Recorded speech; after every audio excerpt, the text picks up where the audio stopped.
Hi, welcome to my Bookworm Sanctuary. I'm Bianca and today I wanted to go through my March wrap-up. So with my March wrap-up, I do apologise that it's late, better late than never, but I'm just going to go through the stats like I usually do and then I'll just give you my brief thoughts on the books that I read. And with the books that I read in March, I do have about 7 or 8 I'm not going to mention in this video. They're all by the one author, so I'm going to do a separate video about those books. But basically with the books that I read in March, I read 15 books in March and that brings up my total to 44 books read. And then out of those there was 4,040 pages read, which brings up my total to 13,202 pages read for the year. Out of all of those reads, all of them were new reads and 2 of them were DNFs and all of them were ebooks. And out of those, the star ratings for them, there was 7 3-stars, 4 4-stars and 3 5-stars. And with my flame ratings for the no flame section, there was 2. And then for 1 flame, there was 1. For 2 flames, there was 1. For 3 flames, there was none. And for 4 flames, there was 3. And for 5 flames, there was 8. Which brings up my total stars to 1 2-stars, 14 3-stars, 15 4-stars, and 13 5-stars for the year. And out of my flame ratings, brings up 0 flames to 2 for the year, 1 flame up to 4, 2 flames, I've read 3, 3 flames, there's 13, 4 flames, there's 9, and 5 flames, there's 13. So they're all the stats, and with the books that I read, my March reading was a little bit ordinary to begin with.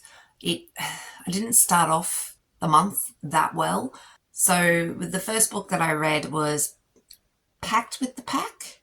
Pact with the Pack? Anyway, this was by A.G. Mulligan, and it was a new book, new author to me, and I gave it 3 stars, 2 flames.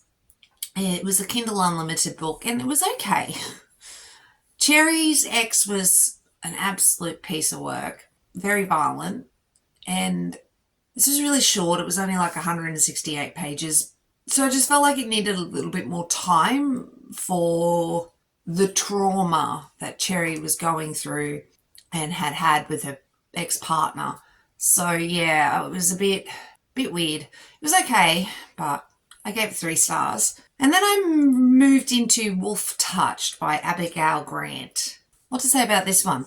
Basically, there was no flame ratings for this. It was a YA, and it's kind of one of those books that is written in section. It's kind of like each scene gets its own book, or each part of the story gets its own book. It sort of just seemed to be unnecessarily short and just a little bit annoying for me. Like, it was only like 60 pages, and I think Wolf Hunted, the second book, was only like 62 pages. So they're only short little things, and I think there's like 5 or 6 of them. Could only read 2. So with Wolf Touched, I gave it 3 stars, and I think I was being a little bit generous, but I gave it no flames. There was no sexy times. And then Wolf Hunted, again, I think I was being a little bit generous, and I gave it 3 stars as well. No flames. Then I moved into The Do-Over by T.L. Swan. What to say about this? The Miles High Club series. It's about 3 or 4 or 5 brothers, I can't remember, who are very, very rich and are a little bit stupid and arrogant. Was it The Stopover? I read The Stopover, and that was with the brother Jackson Jameson, whatever the hell his name was. He had too many names and I could never keep track. And then I read The Takeover. Was it The Takeover? I don't even know where I put it. I've reorganised my shelves. And I'm like, where did I put you? Meh, who cares? Anyway, The Takeover. I enjoyed that one. So out of T.L. Swan books, I've only read 3 of her books so far, and one of them I've really enjoyed and loved, and I even bought it. This one, The Do-Over had so much potential. It did. I enjoyed I sort of enjoyed it in the beginning. It was kind of funny. Christopher was, a bit arrogant, but seemed like he was in the process of changing his ways and realizing what a douche he was and whatnot. And then I don't know what happened. This went downhill really quickly for me. I just felt like Christopher and Hayden just acted like teenagers. He was in his early 30s, I think, and she was in her mid 20s, like 25. They both acted like they were 17. They lived in this hostile thing. They more or less slept in the same bed and were friends. And the moment they start sort of having a relationship, Christopher panics and becomes world class dick number one, which is amazing to say that because I really thought his older brother was the biggest dick in the universe, but no, apparently Christopher is. And I just, the whole thing really annoyed me. He was shallow and annoying, and she was just weird. Like, I'm all for weird. I'm the strangest person you're ever going to meet, but Hayden was just so immature, and I really just didn't like how all of this went, and I'm not sure if TL Swan's for me, but this book definitely wasn't for me, unfortunately. Then I read 7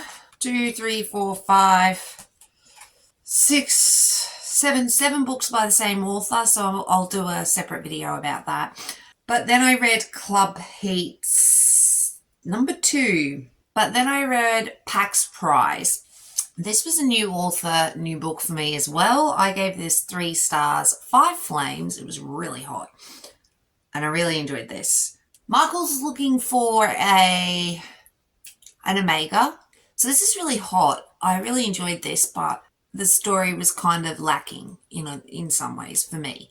I kind of wanted a little bit more, I think. Michael needs an Omega to get his inheritance, basically. And Ava's just looking for a fun time after a pretty bad breakup with another lot of alphas. And Theo and Elias are really cute. And like I said, it's got some really hot sex scenes, like some really nice ones.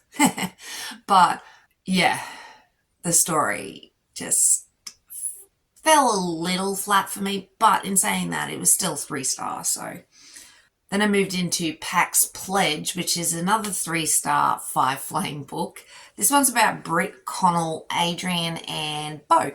And basically, Britt is a serves drinks. No, I can't remember what they're called. Anyway. And she's always had this thing for Connell, and Connell has always just had this thing for her. But the moment he becomes alpha, he becomes extremely weird towards her, and they lose touch.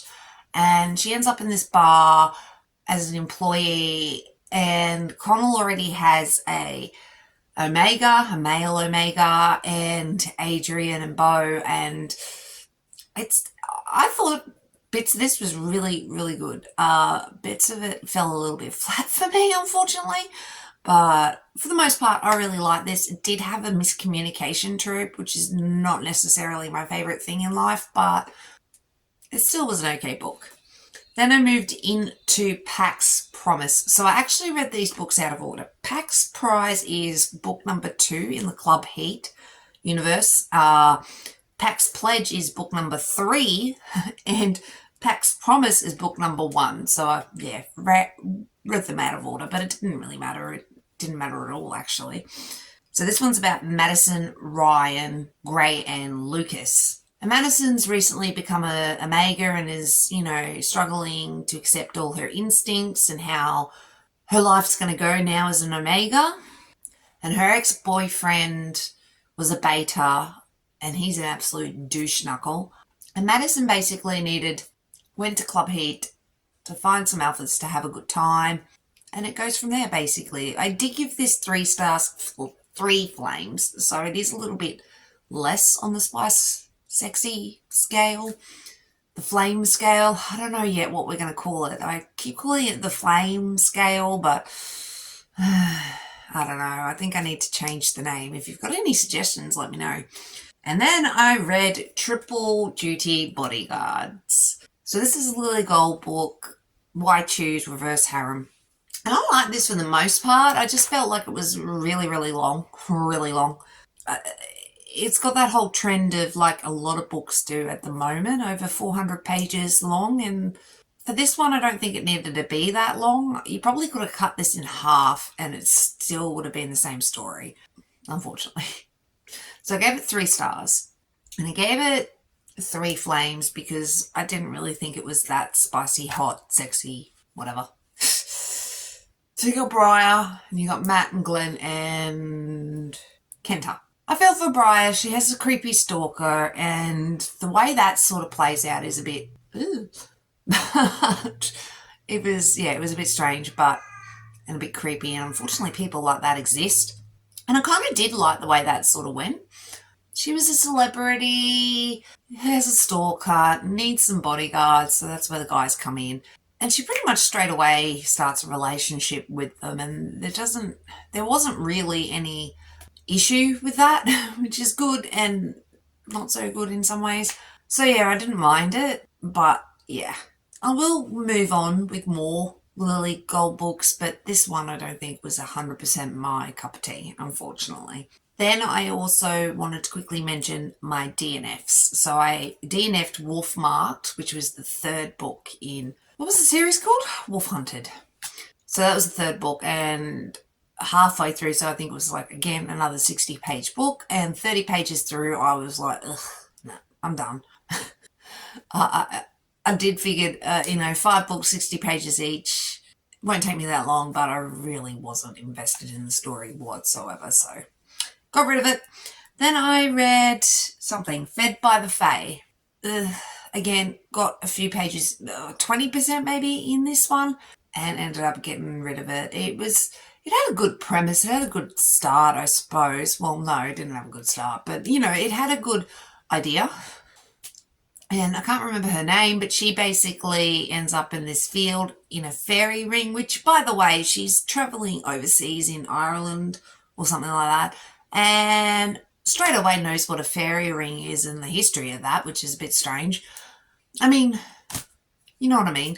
And eats these berries, thinks she's on some sort of trip, on some sort of high, drug high, and these guys end up taking her back to the land of the fairy, but pretty much straight away they start having sexual relations. And it was just weird. It was really, I just felt a bit disconnected and didn't really like it, so I got rid of it. So like I said, that was basically my March wrap up. I am going to do a separate video about the author. I read my books, I think. 7 books in March, so I'll do that very shortly. But if you wanted to subscribe, I really would appreciate it. It helps me out a ton, trying to get this channel out there a little bit more. And thanks for watching. Really do appreciate it, and I'll catch you in the next one. Thanks, guys. Bye.